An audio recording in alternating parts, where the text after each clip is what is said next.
I'll get some water, sir. Please.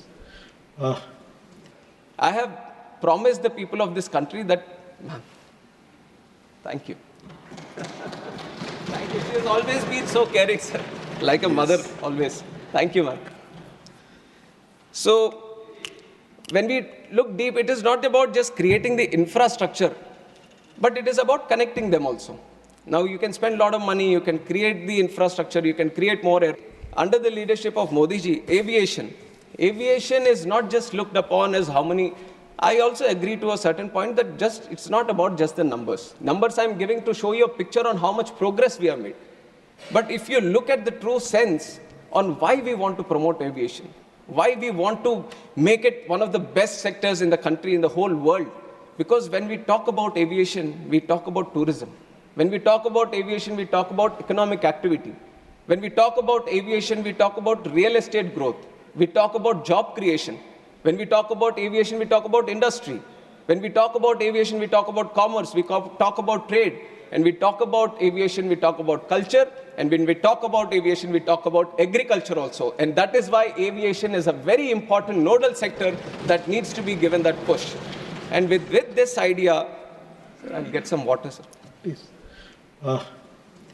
And it is with this idea that the whole aviation sector has been thoroughly, deeply understood on what the true potential India can have. And we have seen that there are multiple gaps also. Now 90,000 crores capex has been put into the infrastructure to create the infrastructure in airport infrastructure. But creating infrastructure, that itself is one challenge. And when I took the charge as a minister for this aviation, sir, I have promised the people of this country that, ma'am, thank you. Thank you. She has always been so caring, sir. Like a mother, always. Thank you, ma'am. So, when we look deep, it is not about just creating the infrastructure, but it is about connecting them also. Now, you can spend a lot of money, you can create the infrastructure, you can create more airports, but the ultimate challenge, thank you. The ultimate challenge is how do you connect? And that is where, bringing in all the aspects of the government, we created the Udan scheme, which is Uday Desh Ka Aam Nagrik. Through the Udan scheme, the challenge of these airlines, because it is a market-driven industry, where they feel there might be a non-viability in running a route, the government has taken the responsibility a little bit on himself, and it has said that why don't we provide the viability gap funding? It was the first time that it has been done at such a large scale. And through the Udan scheme, now we have started 609 routes in the country in just 8 years span of time. Nowhere in the world you would have seen such a scheme, which has been run by the government itself, so that the non-viable routes, the airlines can come and start the routes and facilitating the routes.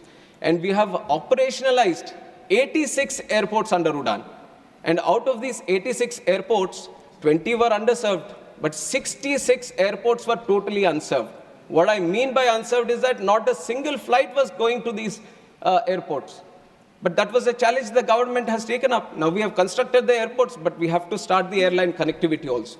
And through the Udan scheme, we have given the viability gap funding, and we were able to run all these airports. We were giving them those connections, which was very, very required for the people of that state or of that region or of the airport. And we have operationalized 86. And we can proudly say that Udan has been a real success story of the Indian aviation, which are showcasing to the whole world under the leadership of Narendra Modi ji.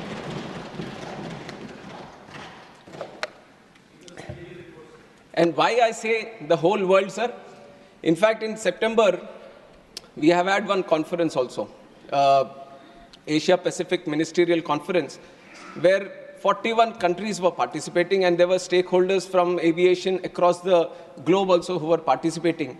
And 29 countries have sent in the best of the people who represent aviation from their countries.